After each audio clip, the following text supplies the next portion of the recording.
Happy Sabbath to everyone. Going live here from Middletown Seventh-day Adventist Church. We welcome everyone here and those who are watching live. Back when I pastored the Mount Vernon Hill Church up in Mount Vernon, Ohio, they have a very nice elementary school there, Mount Vernon Elementary School. People seem to think of the academy.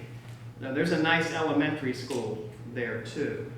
And every Wednesday would be like assembly day. And all the grades would come together. You'd have a special speaker. Usually Heidi and I would take turns, and others might speak maybe once a month or whatever. And they had two flags. They had the American flag and they had the Christian flag.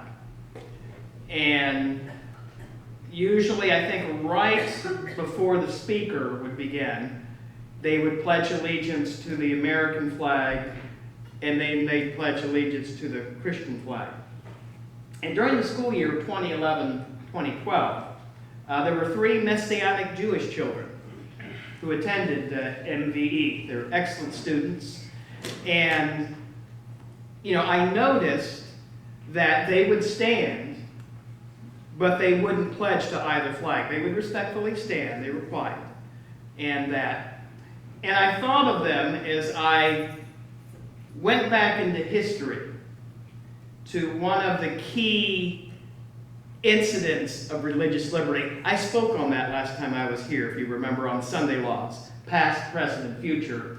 And so this is kind of a case study from the past that dealt with children, and we left out there for everyone, hopefully you have one of these, one of the children. And this obituary was in 2014. Someone asked me, she passed away September 2014 when she was 90. Now, when I was a child in New Albany, Ohio, you saluted the flag at the beginning of every school day. Is that true for most of you? Or? Okay, now let me ask you a question. How did you salute the flag? Was it here? Anything else? Well, we went from here to there. Okay. Put that hand down, John. I'm going to deal with that. How did you know about that? Did it for 12 years. It was, you did, okay. We'll have to talk about that. Saluting the flag, did not begin until after World War I. That states began to make the flag salute and pledge mandatory and compulsory. By 1935, 40 states had laws making the flag salute compulsory in schools. And saluting the flag had become a mandatory badge of patriotism. The key question as we look at this is the question, what does society do with a disruptive messenger from God? Most messengers are disruptive, aren't they? Jeremiah was, Ezekiel was, Isaiah was. What does society do with a disruptive messenger from God? And you have a clash here of two views, both right. You have the unity of the collective community versus the conscience of a sincere individual, many times based on a religious belief, particularly children of an unpopular religious minority. So let's go to what happened. On November 6, 1935, in a little former coal mining town called Minersville, Pennsylvania, in the Minersville Public School, a 5th and 7th graders, William and Lillian Gobitis, were expelled with a classmate from their school. The school superintendent, Charles Roudebush, ordered them expelled for what he called an act of, quote, insubordination. And that insubordination was refusing to salute the flag as required by the Minersville School Board, but instead standing in silence. Other children, along with their teachers, repeated the oath of allegiance every day. Other children saluted the flag without objection. And so under that reasoning, the Gobitis children must do likewise, or they would be permanently expelled from public school. They were unable to continue their studies at home after being expelled because of the state law which required them to be in a state-approved school. So they couldn't go from one school to another. Every state-approved school would basically say, you do the salute, because it's a salute, or else you can't be educated. So they had to drive about 70 miles away to a private school which did not require the flag salute. Now, I don't agree with this exegesis, probably neither do you, but we need to let people in a land based on religious freedom interpret their God how they believe. And if you turn, this is the key text. I don't know a lot on Jehovah's Witnesses. I know some of their theology. A key text for them on dealing with flag salutes, Christmas, many other things, is in Exodus chapter 20, verses 3 through 6. Of course, part of the Ten Commandments, dealing with idols. You shall have no other gods before me. You shall not make for yourself an idol or any likeness of what is in heaven above or on the earth beneath or in the waters under the earth.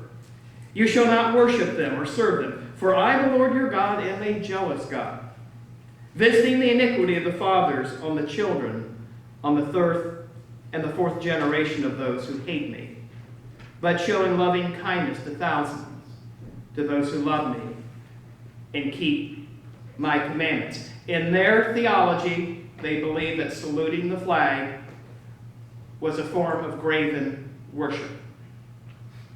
Now the father, and there's a picture of him there on the obituary, his name was Walter Gobitis. He was a leading Jehovah's Witness in that part of Pennsylvania. He had been born into a Roman Catholic family. He had grown up all his life in the town of Minersville, and he owned the town food store. He was known as a very generous man who gave townspeople credit during the years of the 1930s Great Depression, and this is happening in 1935. This was one reason why the townspeople maybe did not show as much hostility to his family, although there were calls for a boycott of Gobitis' store. Another reason it didn't get maybe as bad as it could is that this man went door to door in the entire town to tell why, went from door to door after his children were expelled and tried to convince his neighbors that they meant no disrespect to the flag, but were simply determined to obey the word of God. And so you have competing viewpoints on the expulsion of these two little children. The school board argued that the flag salute requirement was in no way a religious exercise and had nothing to do with one's religion. They focused upon the public community good. The argument from the Gobitis family and their supporters was they asked not that the ceremony be abolished, but that conscientious objectors be excused from participating in a rite offensive to their cherished religious beliefs. So have an exception or an accommodation to their religious beliefs. In Seventh-day Adventists, we know accommodation on working on Sabbath or whatever. So the key question was this: is there a federal constitutional issue involved here? Is there a case or controversy? There's a head-on conflict between the individual citizen and the government at the level closest to the citizen, to the school board. That's the closest government has to your citizens. You have the school board, city council, state, then federal level.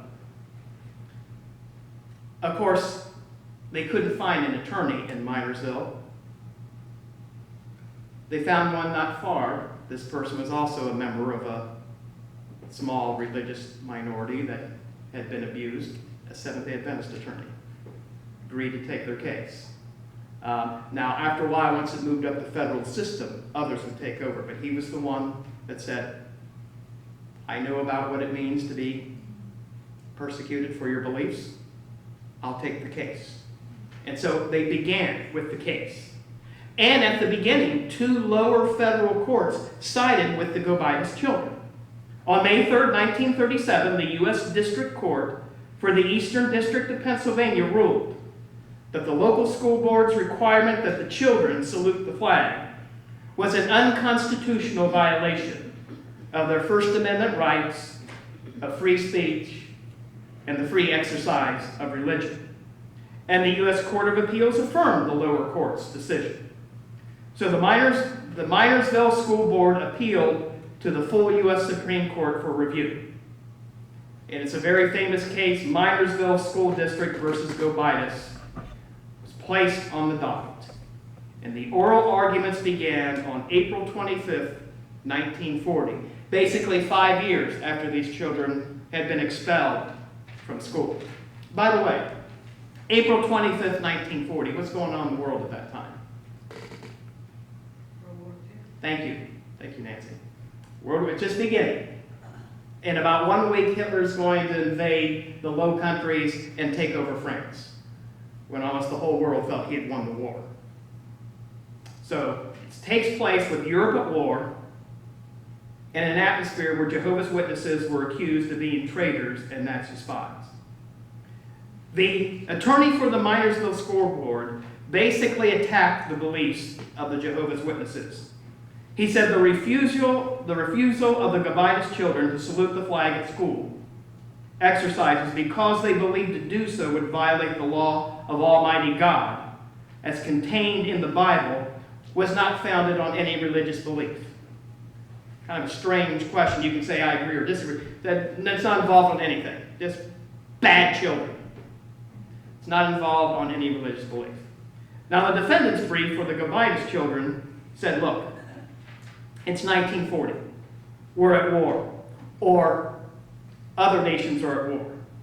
Advocates of totalitarian government point to the speed and efficiency with which such systems are administered, and assert that democracy can offer nothing to outweigh these advantages. The answer is to be found in the value of certain basic individual rights, and the assurance afforded by free institutions that these shall not be required to yield to majority pressure, no matter how overwhelming.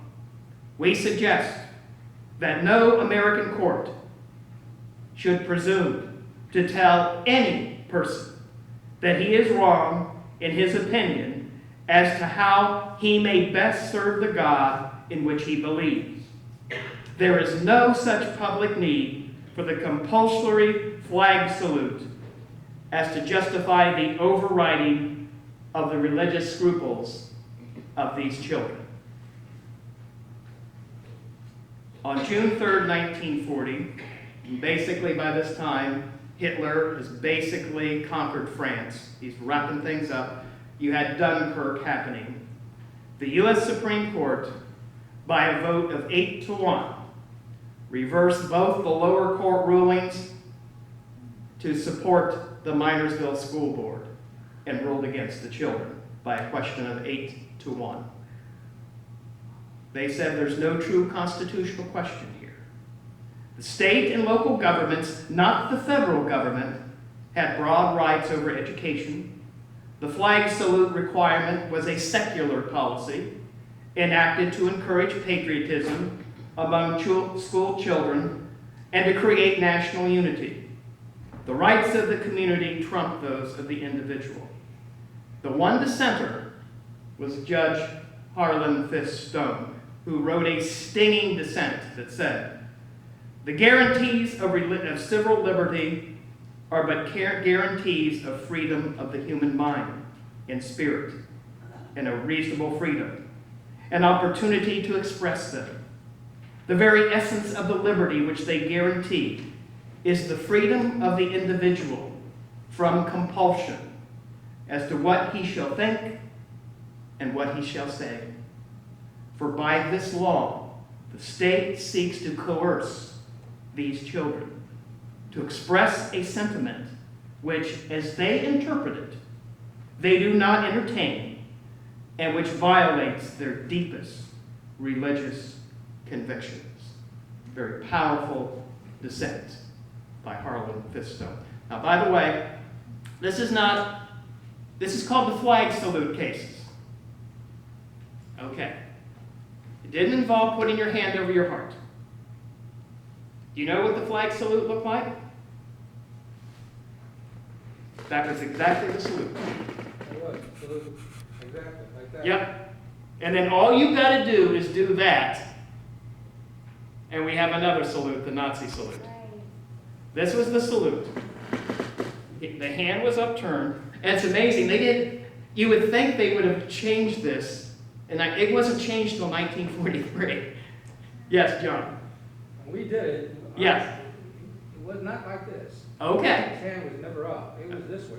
Okay, so it was more like, It was more this. okay. John, that explains so much. Yeah. We went from there.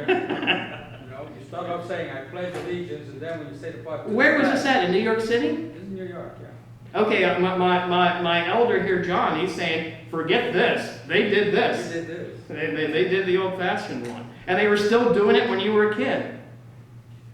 1955, yeah. Was your teacher a German? I'm German, I can say that. There were nuns. Oh, nuns. Okay. All right. Nuns of the. Well, they must not have heard of this case. Well, there were nuns of the Franciscan order. Okay. But this was the salute you would give. And of course, it's like John, you just do it like that. It's a different salute. So, they lose the case. 5 years after being expelled from school, the Gobitis children, William and Lillian, lost their final case. In the aftermath of the decision, a wave of violence against Jehovah's Witnesses erupted around the country. Viewed as traitors and Nazi sympathizers, they were beaten until they kissed the flag, shot, tarred, feathered, and maimed. An orgy of patriotism peaked with America's entry into the war after Pearl Harbor was bombed in December 1941. While flag sales doubled, the witnesses lost their jobs and they were arrested by the hundreds. There were over 300 mob attacks directed against the witnesses in the early 1940s, and the witnesses complained that in many of these cases, the police stood by and refused to intervene. On June 9, 1941, a mob of 2,500 people burned down a Kingdom Hall in Kennebunkport, Maine. Self-employed guardians of patriotism and the National Moralists took the law into their own hands. And many times they would drag them out. You'd have to drink castor oil and make you kiss the flag. This happened in this country. Ironically, we're fighting a war in World War II against totalitarian authoritarianism. And this is going on. But people, we are emotional creatures. And emotion normally trumps reason. I'm a student of history. I'm not super surprised on this. In 1940, however, the story is not over. The story is not over. In 1942, West Virginia, remember only 40 states, West Virginia adopted a statewide compulsory flag salute regulation. World War II is raging, 1942, and a large number of witness children were immediately expelled when they refused to salute the flag. The witnesses saw this as the opportunity to get a case heard by the Supreme Court and reverse Gobitis. Now, they just lost 8-1. 8-1 is impossible to overcome. You know anything about it? That is a massive, it's not like 5-4 or even 6-3. And right now, Supreme Court cases are coming out about every day because they have to wrap up the term. So a lot of times if you see something 7-2 or whatever, okay, this was 8-1. Now, there was a reason witnesses, along with Seventh-day Adventists and many others, wanted to bring this case back up to the court. The guy who wrote the dissent, Harlan Fiske Stone, he's now the Chief Justice. 3 of the 4 justices appointed by Franklin Delano Roosevelt, who voted in the majority, now regretted their vote. And 2 other justices who were in the majority had retired. So a slight change of the deck of cards. So, the next case is West Virginia Board of Education versus Barnett. Same exact thing. Case heard early on March 11, 1943, and on June 14, 1943, by a vote of 6-3, the justices reversed their Gobitis ruling from 3 years before. That's unheard of, to reverse in 3 years an 8-1 ruling to a 6-3. Many of them were ashamed of that opinion, and they wanted to have a chance to do it right. They basically said the compulsory flag salute was a violation of the Constitution and the Bill of Rights, and that the First Amendment did apply to these school children. And in one of the great opinions, Justice Robert Jackson, one of the new justices, wrote this. And as I was reading this, I was rereading this, I'll tell you as I'm reading this, I'm going, this is the beast power. This is the, coercing people against their conscience to do something. In this case, you want an education? You do this. If not, you're going to have to drive 70 miles away, probably get a second-rate education, and your children's futures are going to be determined. Jackson hits at this in his opinion. I just want to read a little bit. Those who begin coercive elimination of dissent soon find themselves exterminating dissenters. Compulsory unification of opinion achieves only the unanimity of the graveyard. It seems trite but necessary to say that the First Amendment was designed to avoid these ends by avoiding these beginnings. If there is any fixed star in our constitutional constellation, it is that no official, high or petty, can prescribe what shall be orthodox in politics, nationalism, religion, or other matters of opinion, or force citizens to confess by word, or act their faith therein. There's the beast power.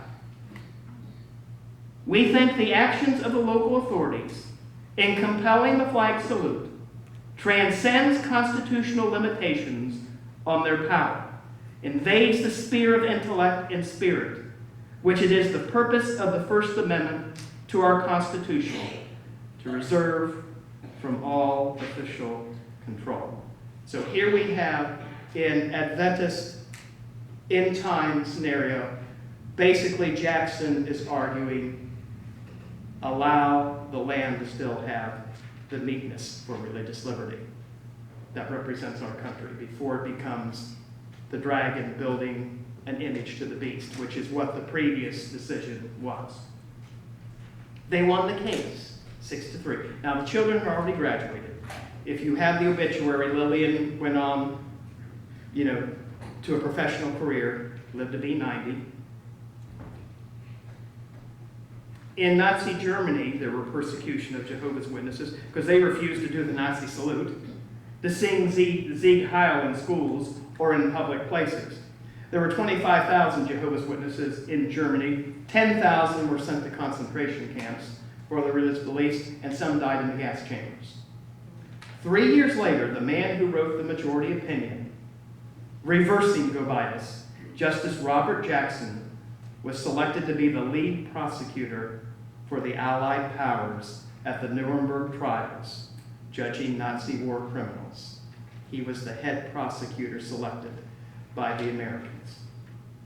I want to conclude with a letter written by a little 10-year-old boy to his school board that had just expelled him and his sister from school just days earlier. Now, one of the key texts that they talk about here, it is in, first off, it's 1 John 5:21. Little children, keep yourselves from idols. And of course, their interpretation might be different from us, but that's the way they look at it. The little 10-year-old boy wrote this, and it's to Minersburg, Pennsylvania, November 5th, 1935.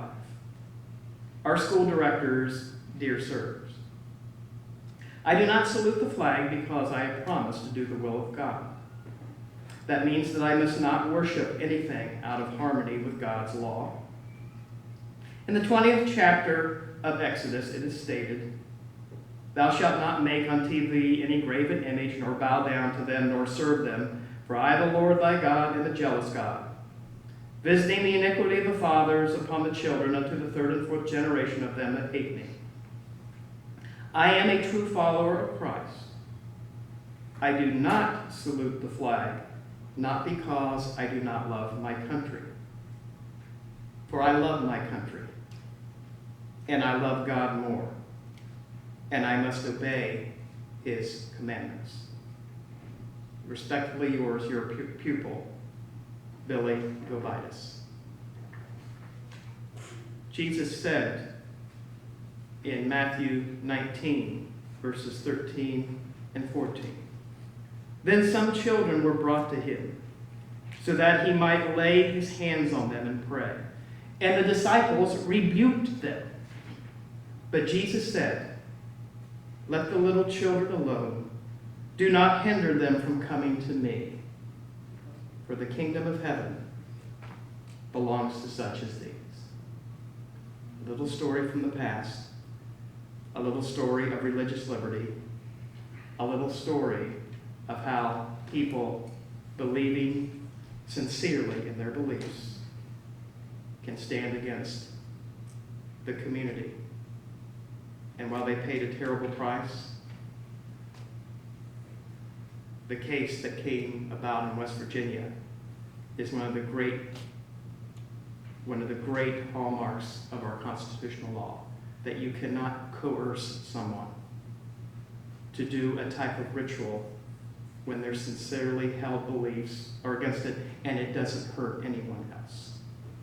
And that is why Seventh-day Adventists, we wrote briefs for this case for them, and this case is talked about a lot in many of our religious liberty magazines. So today is the 244th birthday of our nation. And in many ways, those children represented some of the best aspects of a free society, able to worship or not to worship as they believe, guided by their own conscience, and not afraid to follow the consequences of a government that wanted to compulsively make them do something against their sincerely held beliefs. Our final hymn, our closing hymn, is number 100, "Great is Thy Faithfulness." Great is Thy Faithfulness.